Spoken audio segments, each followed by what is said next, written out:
Welcome to T-Smack, home of the T-Smack. May I take your order? Hello there, and welcome to an all-new episode of Talking Smack, where we talk superheroes, movies, animation, comics, and much, much more. I am your host, Josh Scar, and joining me, as always, is my co-host, Alex. Alex, how are you doing today? I'm doing fantastic. I got to have a solo screen, private, just for me, of Five Nights at Freddy's 2. Those are the best movie-going experiences when there's no one else there. I was able to stretch out across six, seats. I, of course, since it's AMC, How tall are you? Oh, AMC. I guess this is a good time to let everyone know Alex and I have never been in the same room at the same time. But Nope, never in our lives. No. Like a cat, I just slink around, and he doesn't realize how tall I am.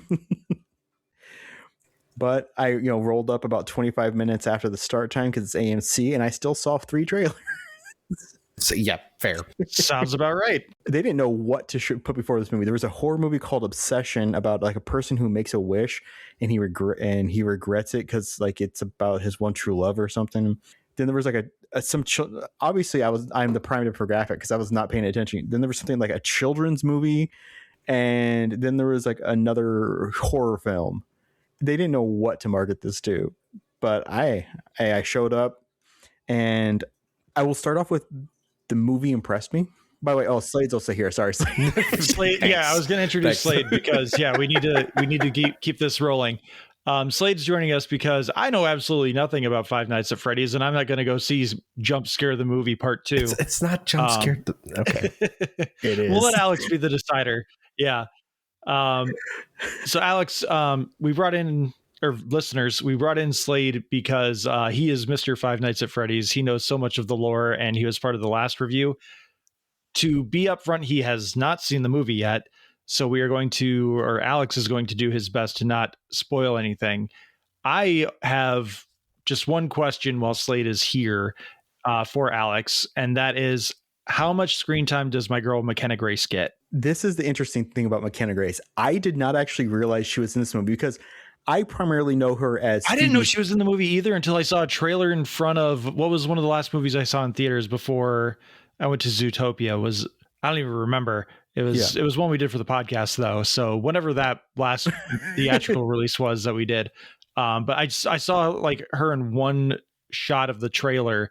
And I was like, oh, is McKenna Grace in this movie? I hope it does well. She is in the film, but because I primarily know her as Phoebe Spangler, I'm looking at this like tall, blonde, like long blonde hair. She's from a group called Spectral Scoopers who like do haunted house stuff. It's a TV show that the little girl from the first film watches, Abby watches, the one who connected with the animatronics. It's some TV show she likes to watch. But they get called by a creepy security guard dude to do a special on the original Five Nights at Freddy's location, like the OG location, which is just outside of town of the same place where the location from the last film was, but nobody really knows it's there. She does show up. This is like early-ish in the film, and it's great because her group does this like full tour of the original location.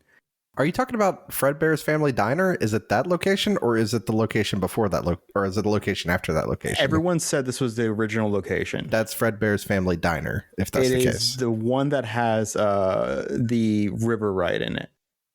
Okay, so no, that's not Fredbear's. That's the first restaurant, which takes place in the second game. Yes. From what people on Reddit have said, this follows the second game pretty closely. Yeah. Josh, you following here? Do we got the whiteboard in the stream? But I did look up our episode list, and it was Chainsaw Man that I saw the trailer for this with McKenna Grace in front of. So synergy with Slade being here. Otherwise, I probably wouldn't have mentioned it. So, Alex, do you have questions for Slade? So, yes. But anyway, so she's in it for maybe, I'm going to say her part is maybe about 15 minutes. Which, if you're basing it off of jump scares, is the crux of the film. Great.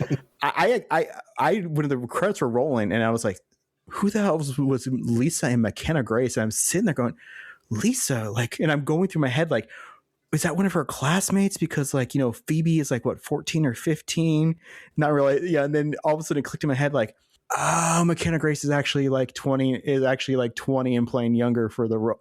She's the blonde. She sure is. Basically, the crux of the movie is Abby is sad because she doesn't have any friends. It's been like a year, and Abby is sad because she doesn't really have any friends. And she's also aged 5 years since the last movie, even though it's only been a year. They acknowledge that because they acknowledge that by saying, "Wow, you grew. You're only 10." Fair enough. Because she is tall now. And Wayne Knight is in it, and he's a complete dick. I am so happy what happens to him. You can guess what, because Wayne Knight was cast being a jerk, so he's going to die. Basically what it is that she's sad, and Abby gets a message, which she believes are her friend animatronics, because she gets a little talkie box that allows her to basically spirit communicate with the ghost kids, and she goes to the original location. And then, of course, Josh Hutcherson and Vanessa Elizabeth Lell, she knows about the original location, but she's been hiding it, which I will say the movie starts off great.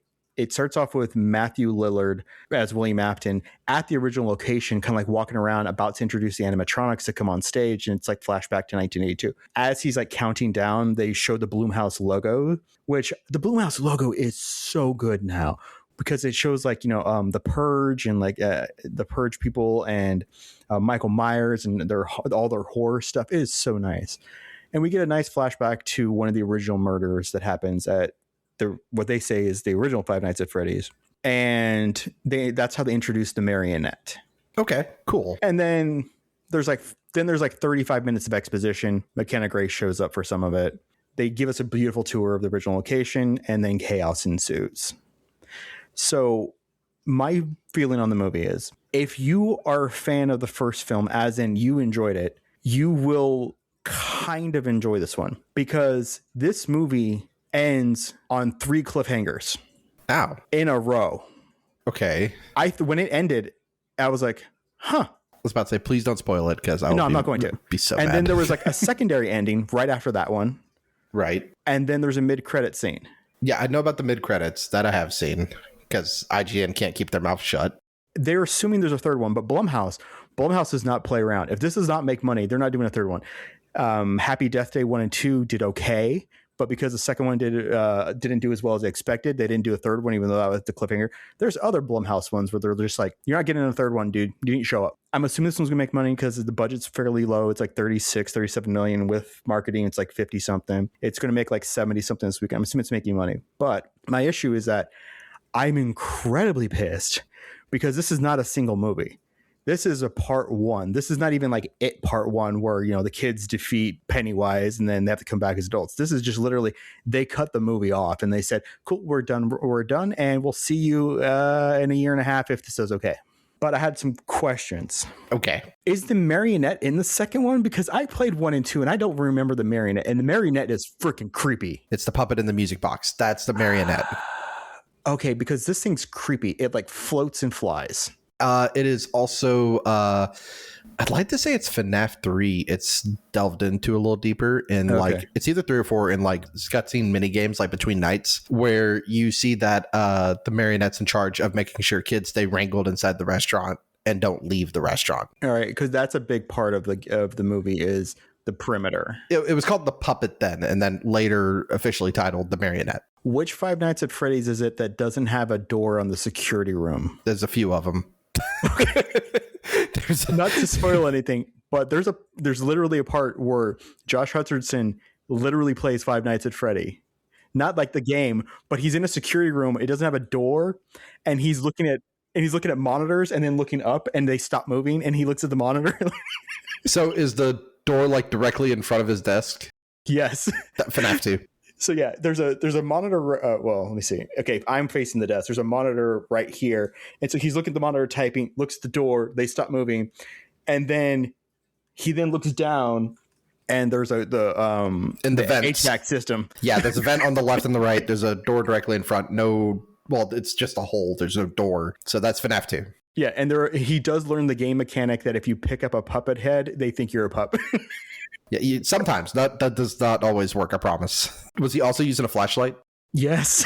Yeah, that's 100% FNAF 2, which is what I figured this movie was going to deep dive into, because it's also the biggest restaurant in all the locations. Okay, it's massive. So there's like a kid cove, there's like a pizza area, there's a stage, there is a river ride that puts a small world to shame.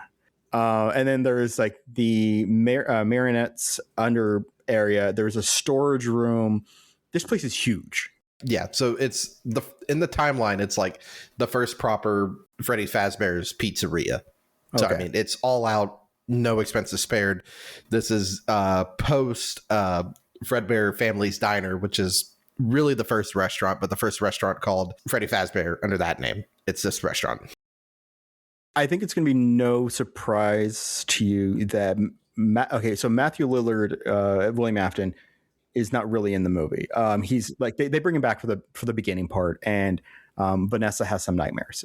Which by the way, he's the best part of them. Like him being really psychotic William Afton is fantastic, because like it's about maybe 10-minute flashback, which is great. They introduce Vanessa. They introduce Charlotte. You get to see the Freddy Fazbear's beautiful, all done up. The animatronics are better than they were the first time. They look gorgeous. There's more of them because they have like some destroyed ones and then ones that are in this location. They recreate. Like I was watching it, and I've played, I think, game 1 and 2. I played one that came out like a few years ago, like Into the Time. It's about a little kid using a ball pit. Yeah, Into the Pit. Okay, I played Into the Pit, which is based on the book of the same name. And I read the main 3 books. So I'm passively able to like go like, oh, I'm like, okay, I recognize this. I'm predicting some of the plot points and stuff. When he started playing Five Nights at Freddy's, I was like, this is great. This is cute. This is really cute. But I don't know, and that's I think I want your opinion, and once you've seen it, do you think this actually has appeal beyond that core audience? Because the first movie opened up really big, and this one's opening up a little bit smaller, but that's partially because Zootopia is also out at the same time.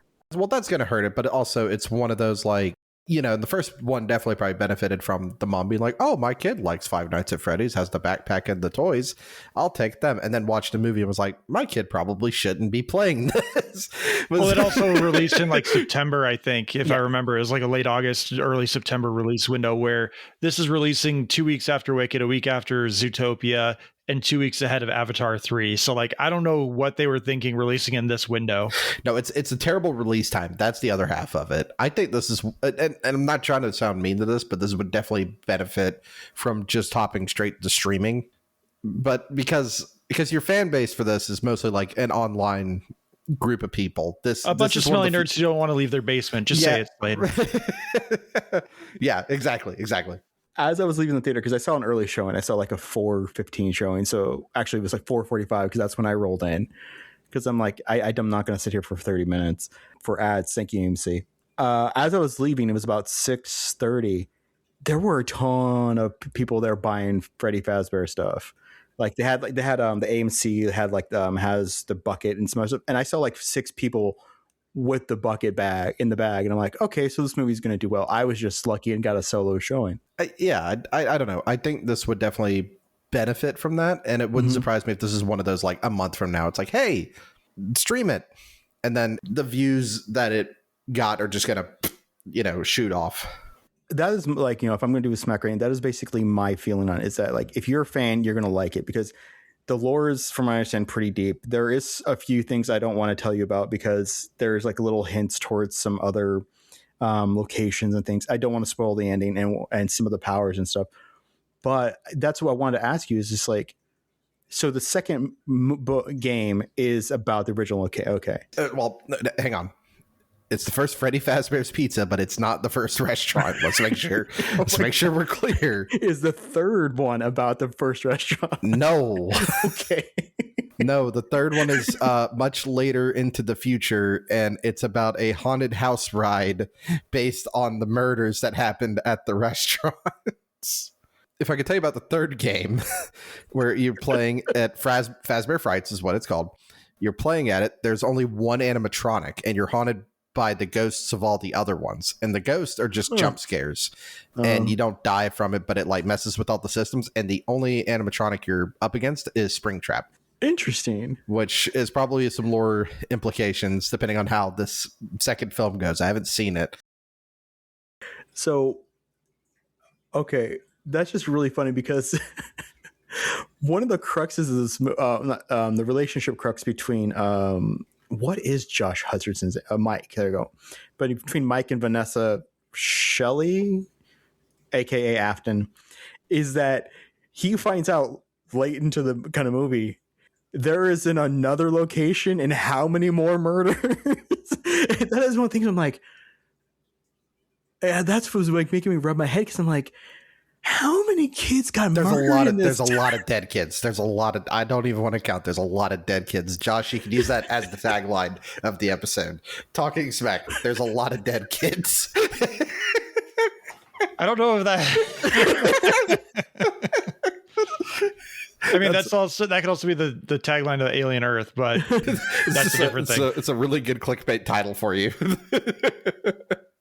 But yeah, because that's just what made me laugh. Because when they went to the flashback, I was like, I don't remember there being a river ride in the first one. And then it jumps ahead and it reminds you it's 20 years later. I forgot that the first movie was like in 2000, supposedly 2001, 2002-ish, which is what this one is.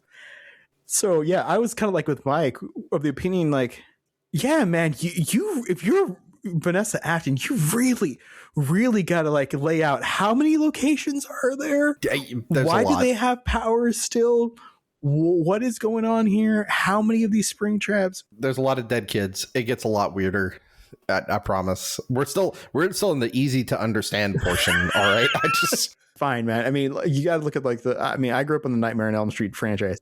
Freddy Krueger was a jerk who became a kind of a more of a jerk, who became a revenge artist, who became a master of demons, who became a dream god. That's still simpler. Probably because you're following one person's not backstory.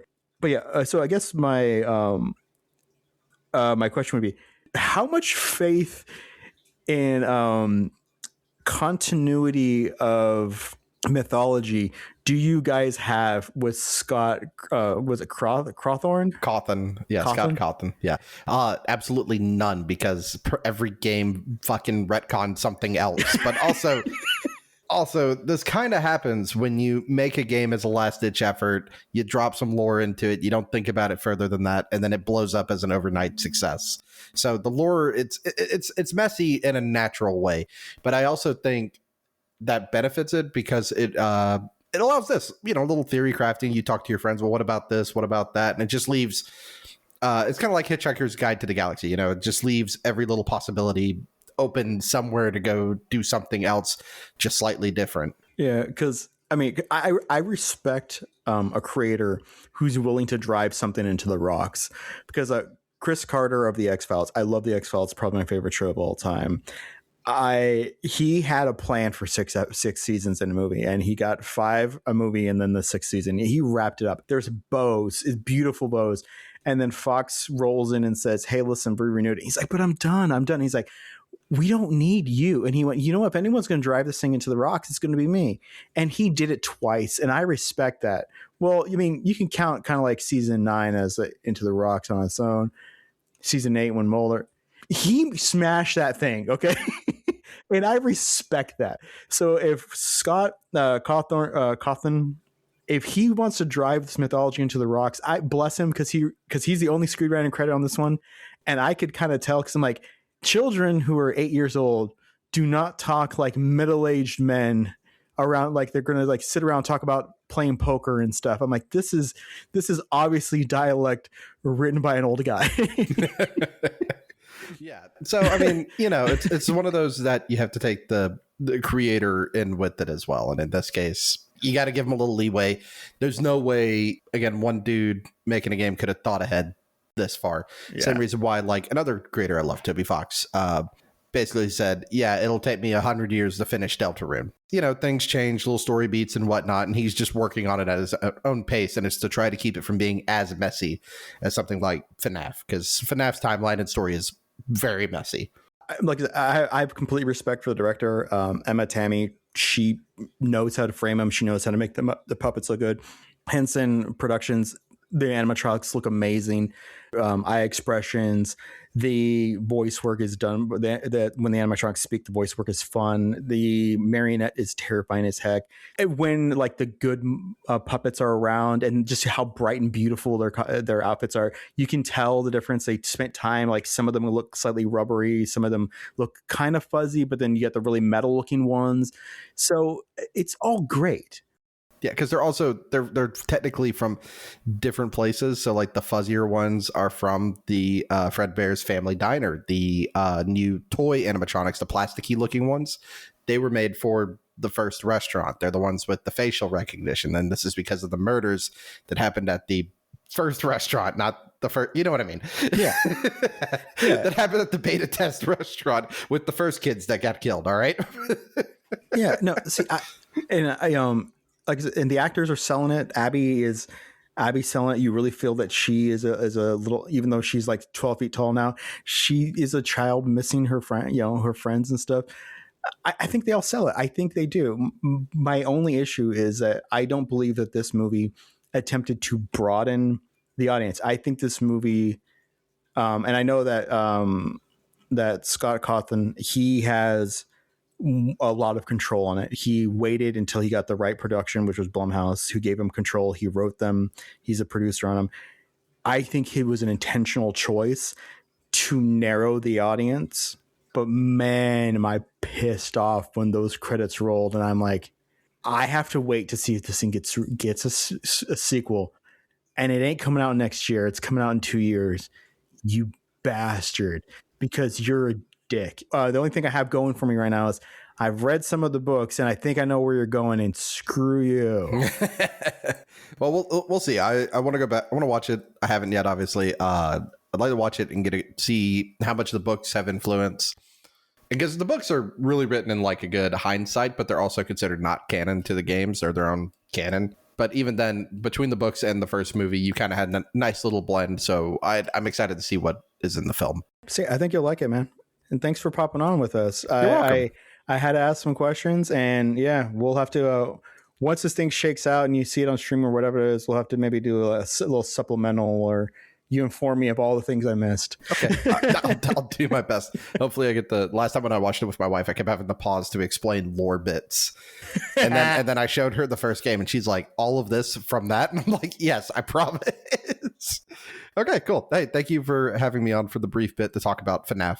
No, man, it's great, thanks, man. I'm so let happy. everyone know where they can listen and find you.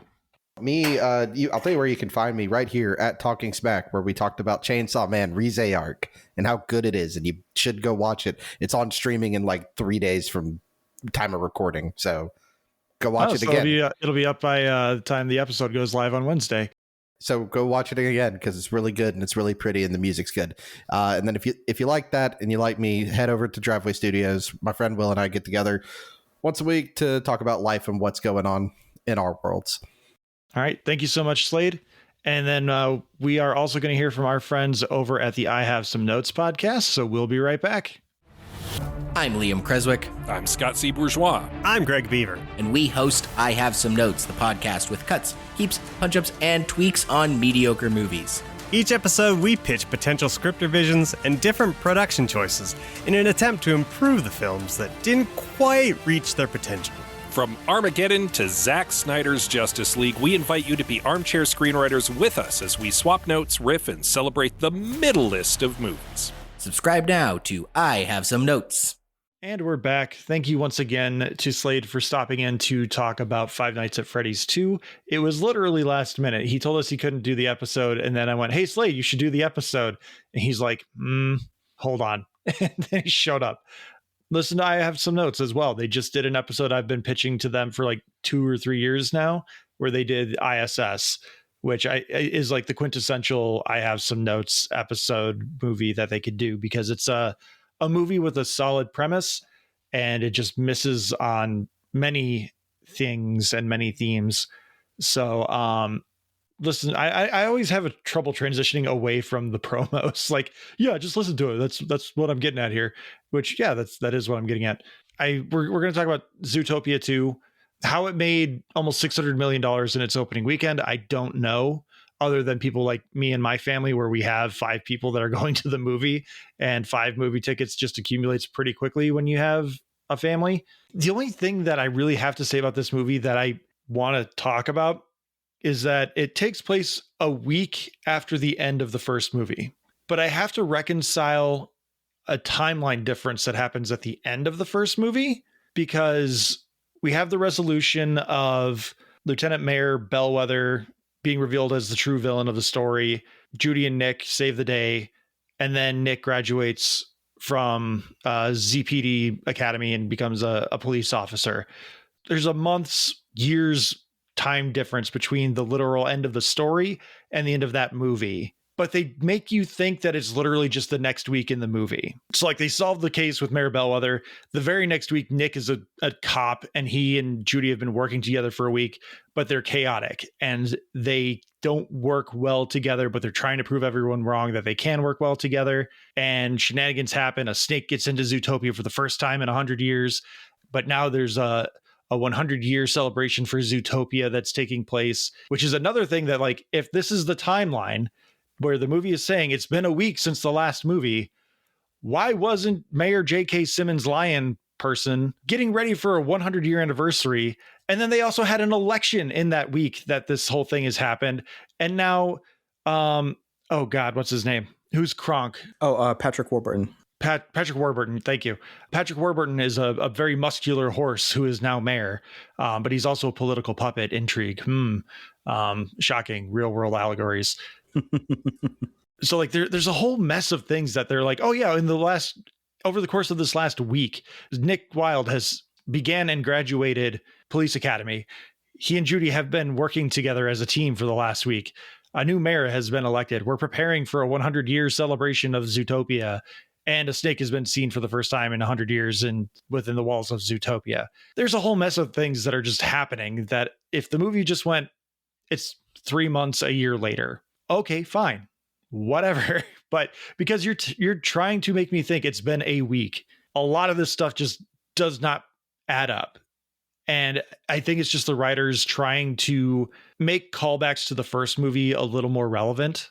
But it doesn't matter because it's all callbacks to things that people are going to either be like, hey, I recognize the thing, or they're not. Those are things that I just got hung up on because this movie is very much the same movie as it is the first movie. There's a perceived story that has been told to them forever. This time we're racist against reptiles instead of being racist against foxes. Reptiles have been wrongfully kicked out of Zootopia for reasons. And now they're trying to find proof that they should be there. But there's a big rich family that's trying to cover up conspiracy. But there's a member of that rich family that's like, hey, I'm actually a good guy. I'm really meek and calm and quiet. But actually, I'm the bad guy. Like they even do the same villain reveal in this one where it's a guy who's seems to be working with the good guys. And then it's, oh, hey, look at me. I'm actually the bad guy. It's literally the same movie. I don't have a whole lot to say about it. Like, I'm pretty sure as much as they are pushing Ki-Hei Kwan as like, hey, look at him. He's part of the cast. He's in this movie now. I'm pretty sure he knocked out all of his recording session in a day. He just repeats things. There's one scene towards the back half of the movie before the big, like, I will say action sequence where he just repeats the same line like 5 times in a row with slightly varying inflections. This movie comes out 9 years and 9 months after the first one, because the first one came out in like February. So it's been 10 years. I saw the first one in theaters. I plan on seeing this one in theaters, but when we could have gone and seen it, our area got 9 inches of snow in a day, and then the next day was cleanup. And then there's some family stuff this weekend, but I'm going to go see it because I like the first one, and this one looks cute. I'm very curious as to how it earned the biggest animated opening of all time worldwide. Nintendo, Disney really, and that's one thing that I do not understand economically about this movie is how did it set this record that I would assume Frozen 2 held, maybe technically Lion King held it. Frozen 2 held it. Frozen 2. Okay. I didn't realize there was that kind of audience for Zootopia. And I know like there's the joke of like furries are the ones driving to see this movie, which I'm sure there is a contingent that are helping. Yep. But like this came out the same year as Moana. And like Moana, it has like dominated everything Disney marketing from 2016 onward. And like Zootopia, I've heard people say, or people close to me, people that I talk to, if it ever comes up, they're just like, it wasn't anything spectacular or groundbreaking, but it was fine. It ended up winning Best Animated Feature that year, which again is complete bullshit. Like that's like one of the most corrupt Academy Awards, I think, because I think that's also the Academy Awards where Suicide Squad won Best Makeup over like Star Trek Beyond. Award-winning Suicide Oscar The award-winning Academy Suicide Award-winning Suicide Squad. I'm sorry, I forgot to give it its proper title. Yep, you have to. I think that's like one of the most corrupt Academy Awards seasons we've ever had, where they just went, oh, I don't know. Can't give it to Star Trek. That's too close to Star Wars. We can't give anything to a Star Trek or a Star Wars. They gave Suicide Squad. I'm on a big tangent here because I triggered myself. They gave Star Trek. They gave a Suicide Squad the Academy Award because of the Killer Croc makeup. Some guy had to wear that makeup for a full day, and it, for the most part, it worked. He wasn't on screen much. He didn't do a whole lot of talking, but like the makeup looked good. The prosthetic looked great. I think the design was not great, but whatever. It's still a working animatronic. But if you go back and look at like Star Trek Beyond, there is a full working like face hugger thing on the back of someone's head that they stick a prop inside of. And she's also already wearing a whole thing of prosthetic makeup on front of her. And you also have the mummy sword legs from Kingsman. Thank you. Sophia something. She is also in like full body makeup and prosthetics. You can't recognize her. She's a face actress and she is unrecognizable. And yet they still went Suicide Squad. But that's all, all I really have to say about Zootopia 2. If you have questions, please feel free to ask so we can pad some time. Well, okay, so the movie is under 2 hours. Does it feel like it's longer than it is, or does it feel breezy? I don't know that I'd say it feels breezy. I think it feels about as long as it should, which is, it's like 100 minutes long, which is about the same as the first movie. And like, that's the new standard for like Disney animated features, is somewhere around 100 minutes long. I don't think it drags anywhere. I think the biggest flaw this movie has is the fun factor isn't quite there. There's always this lingering feeling of dread, not in like a bad way, but maybe desperation is the way, because like Judy is so desperate to prove that they are good partners, and Nick is so desperate to protect Judy, who is like his only real friend. And there's just this combativeness between them because they have slightly differing ideologies, where Judy's like, we are solid, we are good, but we need to prove to everyone else that how good we can be. Whereas Nick is like, I have never had a stable anything in my life. I cannot lose this. And I will not allow anything to risk what could come between us if we do go further into this.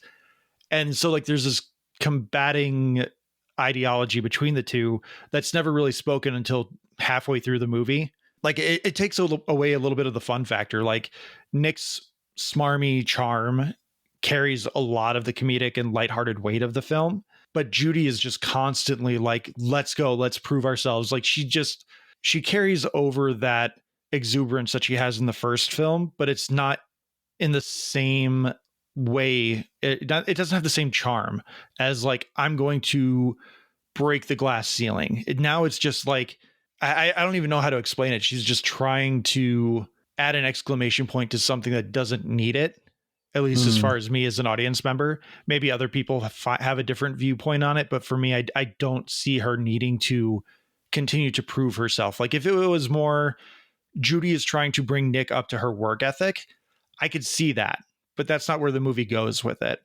Are there any good songs? Unfortunately, I don't think so. I don't think the new Shakira song is bad, but I do think they focused more on bringing the Shakira isms into Gazelle. There's a lot more hip swiveling and stuff going on. than there was in the previous movie. All right. This cast is stacked. Do you recognize who the people are when they're talking? I mean, Idris Elba, obviously you can tell his voice. Patrick Warburton. In a lot of the advertisements I saw for this, mostly me watching the NFL on Sundays, they were advertising like Tommy Chong is in this movie again as the nudist water buffalo. He is not in this movie at all. Like, he must have been cut, or they filmed a short that they're going to throw into whatever digital release as an extra. But I think for the most part, I couldn't tell you who was who. Like, I know Stephanie Beatrice is one of the hippos. They brought back a whole bunch of previous Disney actors to play little roles here and there. The only voice actor that I was like, I know that person, it was Andy Samberg. That was new to the cast. Stephanie Beatrice as a hippo is just like Disney throwing her a bone and throwing her a paycheck.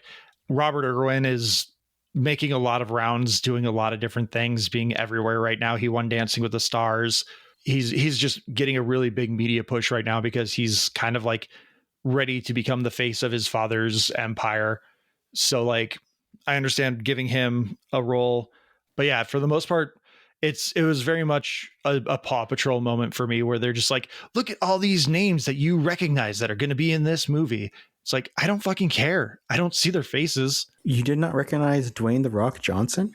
No, I remember seeing he was in there, but I couldn't tell you. But I will say the only other one that I knew ahead of time was I think it's CM Punk and Roman Reigns are the Zebros, which is like a play on words from something that they're doing in the WWE, which I have no connection to other than I'm aware that it is something that they do in their pro wrestling careers. What about the real Moana? She was in this? I was not aware that Ali E. Carvalho was in this movie, and I could not tell you who she played. As an anti-venom pen owned by Gary. That's adorable. I love that because, yeah, that is probably one of the more fun parts of the movie, coincidentally, because like they do have a Pulp Fiction moment where they have to stab someone in the heart with the anti-poison pen in order to or anti-venom pen. And the pen talks? To counteract the venom. Yeah, it's like stab me directly into the heart. Tee.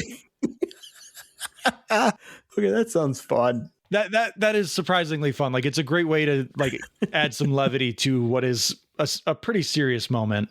Wait, Bob Iger's in this as Bob Tiger? Why would Bob? I refuse to acknowledge that. That's why.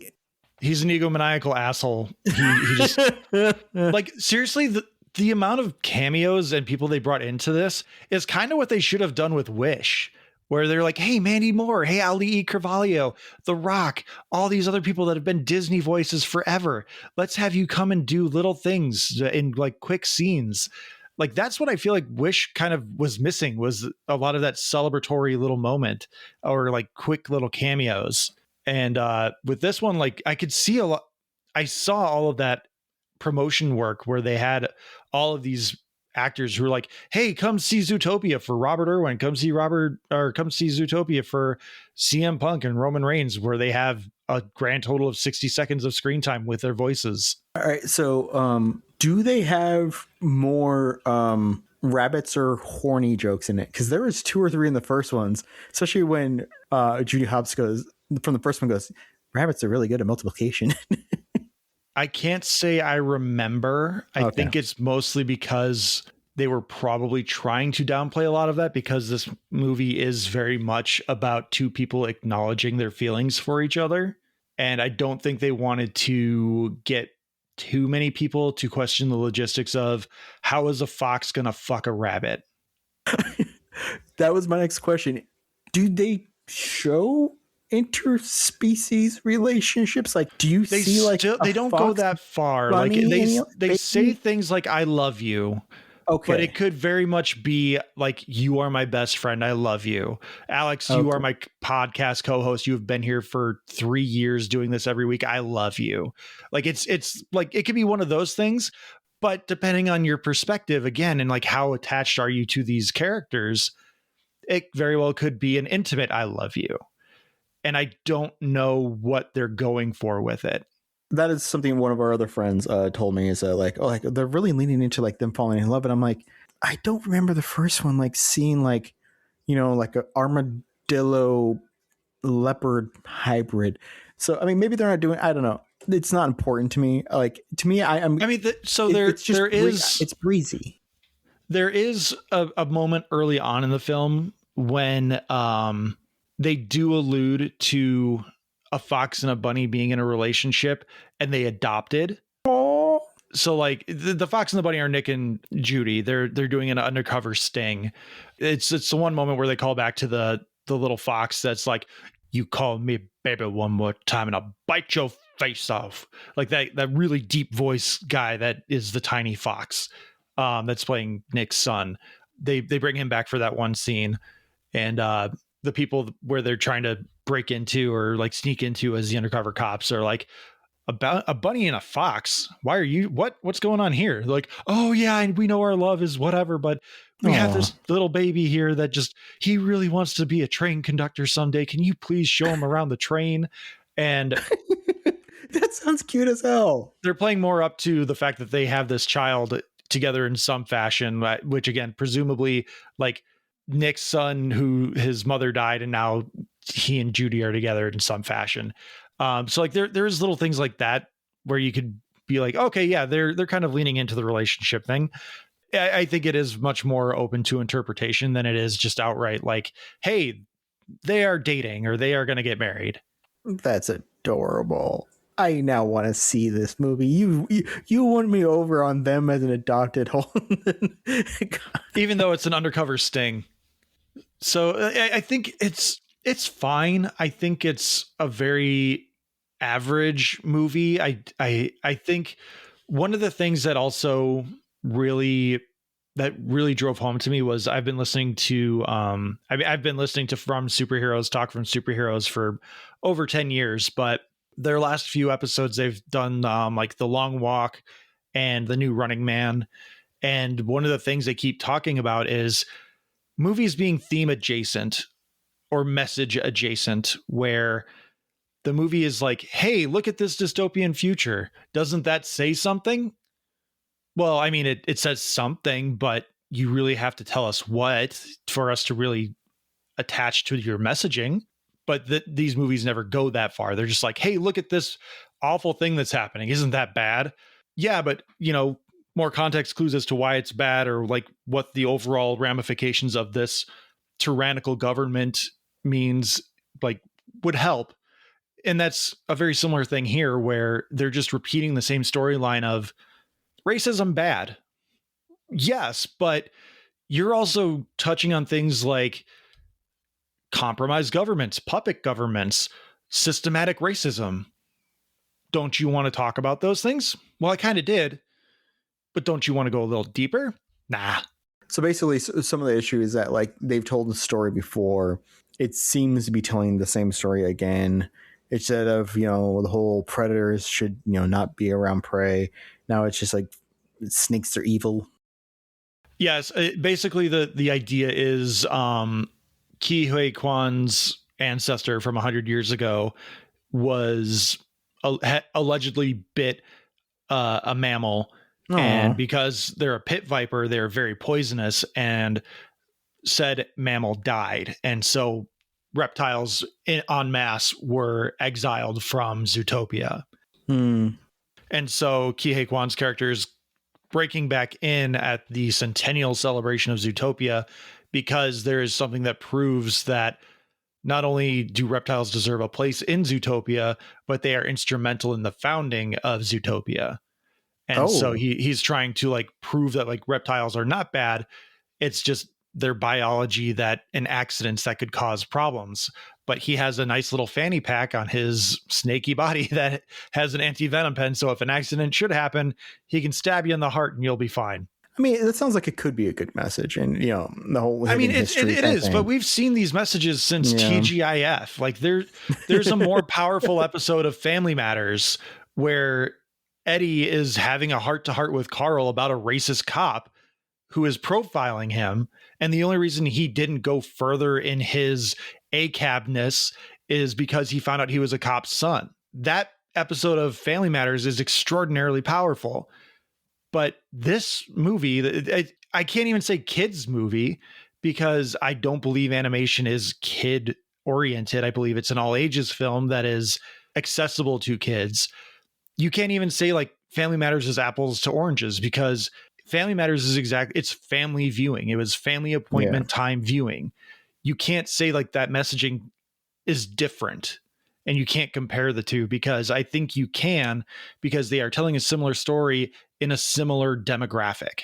Yeah, no, I get you. It became a trope, the very special episode, like the one where Fresh Prince of Bel-Air, where was it Carlton or Will got attacked? No, Carl got attacked, and so he went and bought a gun, and they had that episode, and it was like, you don't solve violence with violence. Or the any of the episodes of Saved by the Bell where Zach buys a girl, That's like every other episode. The unhoused woman, where he finds out he's Native American, the oil derrick episode. Zach Morris belongs in prison.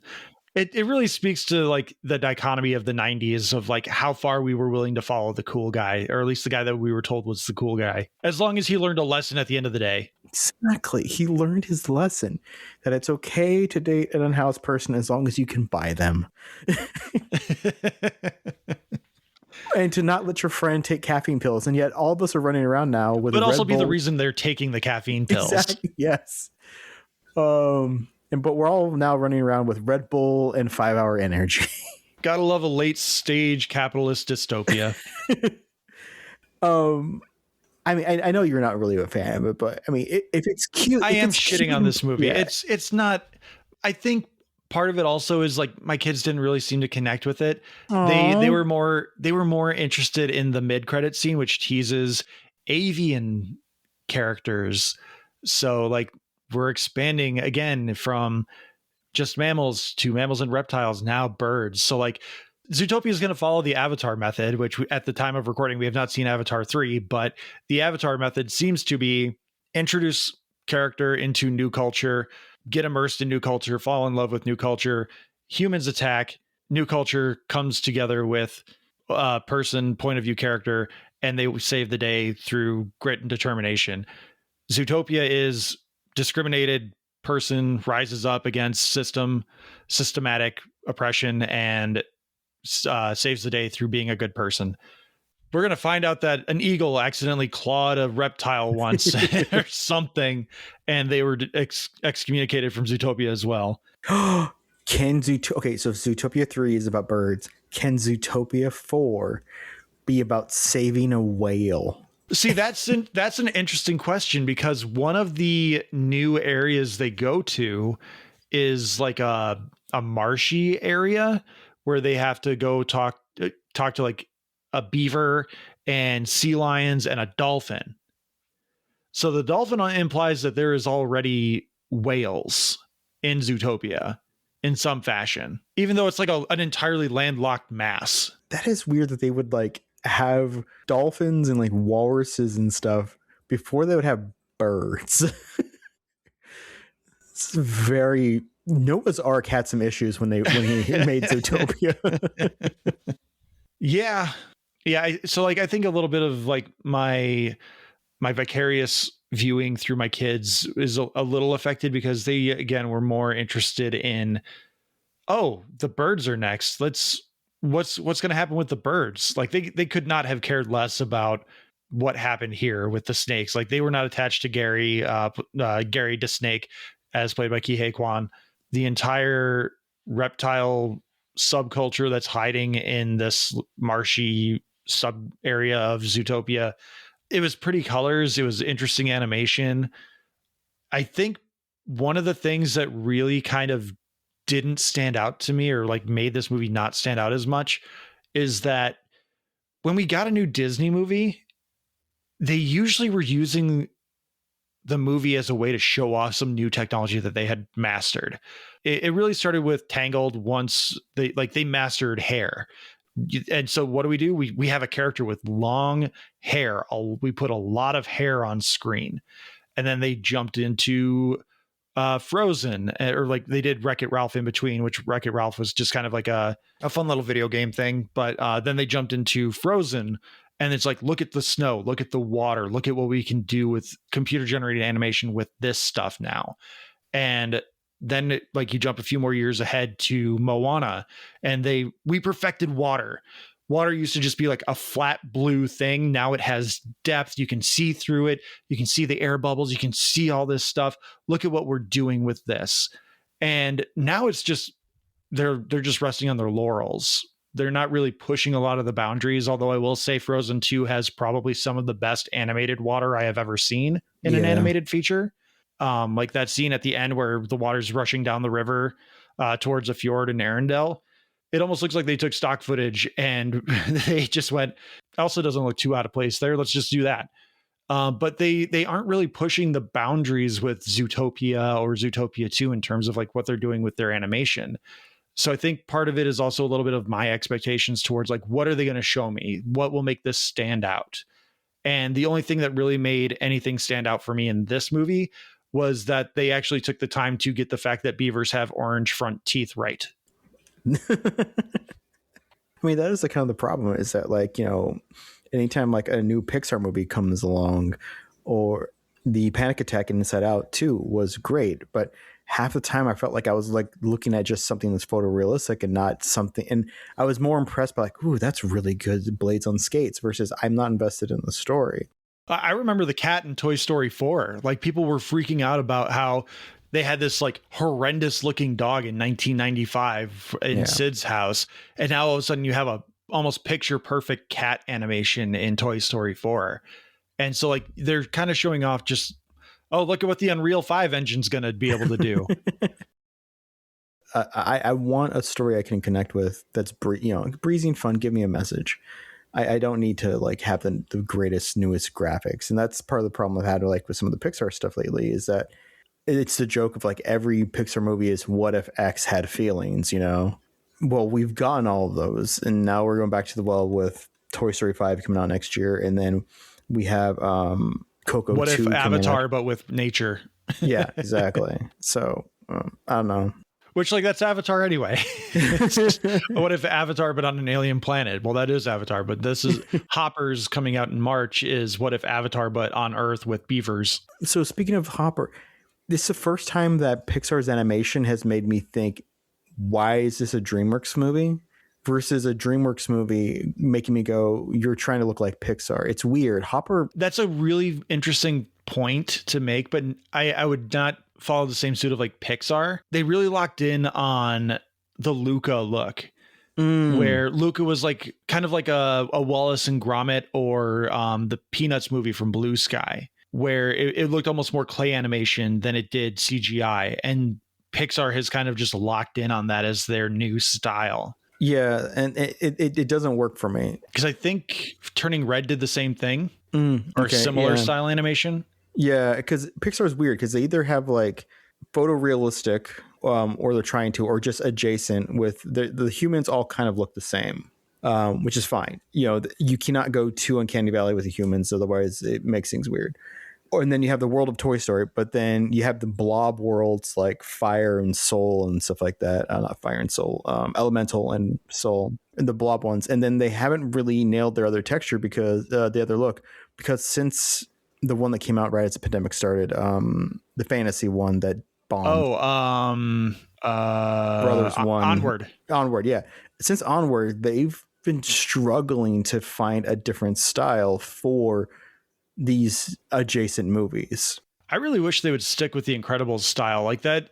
It's very reminiscent of the Bruce Timm verse of DC animated stuff in the late 90s, early 2000s. I really dig that. Like, I know there's a whole lot of like, what is it, Rule 34 with Mrs. Incredible? Like, she's just got those curves. Like, you can work around that, but like, there's also nothing wrong with animating people with desirable figures. Like Mr. Incredible has that upside down triangle look. Like, that's not extraordinarily male positive, but he also has a gut at certain points in the film. So like, I think you can work your way around some of that body image problem that it might create. But I think Incredibles 2 did a pretty good job of a lot of that too, but because it's like so stylized, you don't even really recognize it. I can look like Chris Hemsworth if I hit the gym a few times. Okay. All right. I can get there. I just don't have the motivation yet. Or the budget for the steroids. You know, if I had 6 months to work out, I could get there. Now, I would have to take time off my job, but that's okay because Marvel's paying me to be there. What is it? And they're paying for your dietitian and your all that stuff. Yeah. The Eternals. What did he? Kumail Nanjiani. Yeah, thank you, Kumail Nanjiani. He said he signed the contract, and he's like, and then the next day, like 2 nutritionists were at his door, and they're like, "You're gonna work out, dude." Because Marvel's just like, here you go. We're giving you a 6-pack whether you want it or not. And like, props to him, man. He's kept it. He has kept up that physique. He is ripped. He looks great. Like, I mean, he looked fine before, but he had that comedian kind of jovial. Yeah, he had that. Yeah, he was cozy. He looked. Yeah. He didn't look like he should be in a superhero movie. Now all of a sudden, like he doesn't even fit in his sweaters anymore. Like he's in the previous season of Only Murders in the Building, and his muscles are bulging through his Christmas sweater. And bless him for that. He worked for that. He did. So any other questions on Zootopia, Zootropolis? No, I'm still going to see it. I think it's, I can't say I would dissuade anyone from trying to go see it. Like, I can't say like, oh no, don't waste your time to like, I probably would have said, I think I did say last year, like, wait for Moana 2 to hit streaming, and everyone went, okay, let's go see it and give it $1 billion. And this time I'm going to be like, you can go see it if you want to. Like, I wouldn't say it's a bad time at the theater. Especially if like you don't have kids. Cause I think that's another thing. Like I said, I don't know how much kids are really resonating with this movie, but I don't know that it's necessarily geared towards those kids, because I think it might be geared more towards like the 16 to 20-year-olds that had Zootopia come out when they were 6 years old. Cause as we said, this has come out almost exactly 10 years prior. It's a 10-year sequel. So I don't know, but it is largely the same message. And if you want to feel something about that message, go back and watch that episode of Family Matters. Yeah, exactly. And please do not go see the Zootopia 2 in theaters, because Justin is kicking our ass at our he has already hit his max points for that movie, other than the fact that it hasn't hit $1 billion yet, and he can get more points for that. You guys gotta stop seeing his movies, okay? Listen, he just picked the right movies. I'm already getting my draft board ready for next year. Yeah, and the draft board is pick a kid's movie. It will over-index. I think the biggest wild card, like, I don't want to give away my strategy, and it's something we need to talk about more in the blockbuster draft. But Moana live action 2026, that's either going to make bank or that is going to fail so hard. And I have no idea which one it's going to be. Listen, I screwed myself with Tron Ares, okay?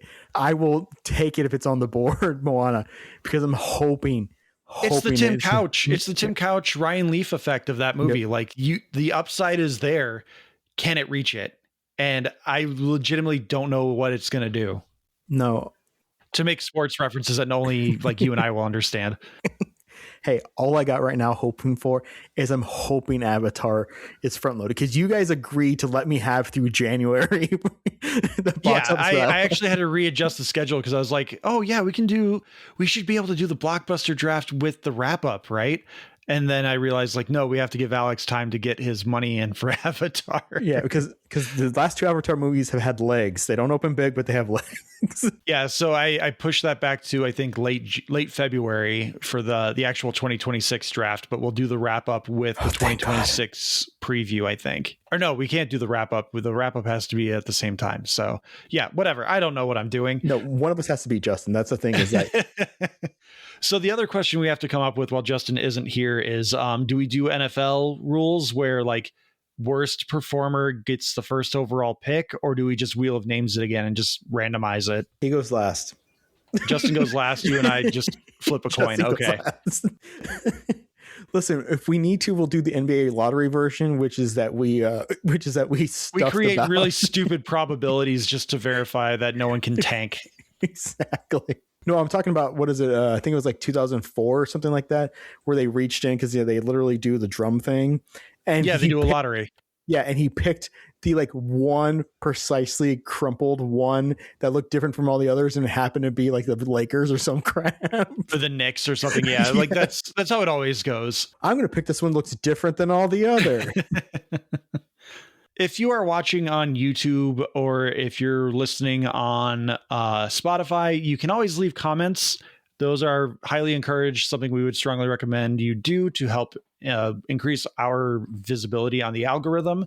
If you're watching on YouTube, please hit that like button, hit that subscribe button. Yes. It's something that it just helps us out and it moves us up the boards and increases our visibility. So if you like what we're doing, if you like what we're talking about, it doesn't take much. We don't even have a Patreon. You don't have to pay us anything. This is just us having fun. The least you can do is hit a like button and share with a friend. We're just trying to have fun while also, trying to increase people we might get to know, like Steven over at Nerd Ranks. Like, what a wonderful person. And I'm so glad that he found us somehow through the algorithm and is a great connection that we have now, unless he gets canceled, in which case we never liked him. But Alex, please let everyone know about the Discord and where they can engage in conversation with us. Our Discord is tsmackpod@gmail.com. It's also linked down below. Feel free to join in. It's where we do the most of our posting about movie, TV news, some of our thoughts and opinions, off the cuff remarks and stuff like that. It's where, like, I found out that Josh took 28 lightning years later and he's never actually seen one of the movies. And I was like, hey, Josh, here's the Boneyard trailer you're so excited about. Dude, I've never seen him. You seem to know a lot about it when you drafted it. Apparently all you knew was the title. Yeah, no, I just know that it's a Lego sequel and people really seem to love these movies. So why wouldn't I bank on nostalgia driving people to the box office? Apparently that wasn't enough, but that is what it is. I'm surprised the Netflix Warner Brothers merger didn't garner a little bit more conversation. I know there's going to be more information that comes out as things progress, but there was already announcements from Netflix saying that they're going to progressively shorten Warner Brothers theatrical windows because they want to increase flow to people who are not going to theaters. Basically, they're admitting they're trying to kill the theatrical experience. So like, I originally was thinking, well, at least Paramount didn't buy Warner Brothers because fuck whoever owns Paramount, because I forget who they are, but they're a big Orange Cheeto Man supporter and funder. And I was like, don't want that. Don't need DC Studios being underneath that person. So when Netflix bought, I was like, okay, I guess that's the lesser of two evils. And then no, they're trying to kill the theaters even more so by buying this shit. And another streaming company or another company that has multiple streaming platforms now, just what we need. I'm so tired of every company needing 3 streaming platforms. I really liked HBO Max when they combined Discovery into HBO, and it was just like, cool. I have my Josh Gates. I have my HBO. I have my 600-pound life if I, for some reason, want to see it. And now it's being splintered off again. And listen, if Netflix, if it goes through, because it's going to take like a year or two to clear regulation. For the bribes to go through, you mean? Yes. And they canceled The Pit or It Welcome to Derry, there will be riots because those 2 shows are fantastic. And I love It Welcome to Derry. That show came out of nowhere. I hated the first episode. And then it just kept getting better. There's 2 episodes left, and I am primetime hyped. I am excited. So Netflix, if for some reason you get to own this thing, which I hope you don't, and you cancel those 2 things, it will make me cry. And there's nothing sadder than the tears of a cat. It's true. Litter gets stuck in there if they get too cry and they have to go to the bathroom. If you want to join that conversation, click the link in the episode description. You can join our Discord, share your thoughts, opinions on said items and other things that we're talking about. We've got plenty of channels in there. You can find that in the episode description to join the Discord. You can follow us on all the social media platforms on Blue Sky, Instagram, Threads, Facebook, and YouTube, which if you're listening on YouTube, you already know that. Email us at tsmackpod@gmail.com. Your questions, thoughts, concerns, reviews, whatever you may have. Thank you to Leo Allen for our musical themes, Beppo for our original avatars, Retro Ale Studios for our Ricky avatar. Please like, subscribe, rate, review on your podcatcher of choice or your streaming platform of choice. YouTube listeners, I know you're listening. I know you're there. Oh, yeah. Hit the like button. Say hi in the comments. I don't care. We'll say hi back. Well, yeah, we got nothing better to do. Alex, as always, thank you so much for being here. Thank you again to Slade for taking the time to be here for the first half of the episode and answer Alex's questions. Dear listeners, thank you for listening. Make sure you're subscribed to the Game Club Pod as well. They've got Podmas going on, new episodes every day for the entire month of December. Even if they're short little ones, there's some good stuff coming down the pipeline that I am aware of. Also, maybe not some good stuff, but it's the Game Club Pod, so I doubt that part is true. So again, thank you for listening. Take care. Alex, what should people be watching?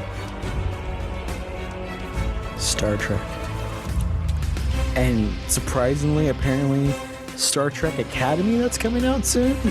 The Dawson's Creek WB version of Star Trek. Watch it. The Star Trek fucks. Who loves T-Smack? I love T-Smack. Is it true? I do, ooh.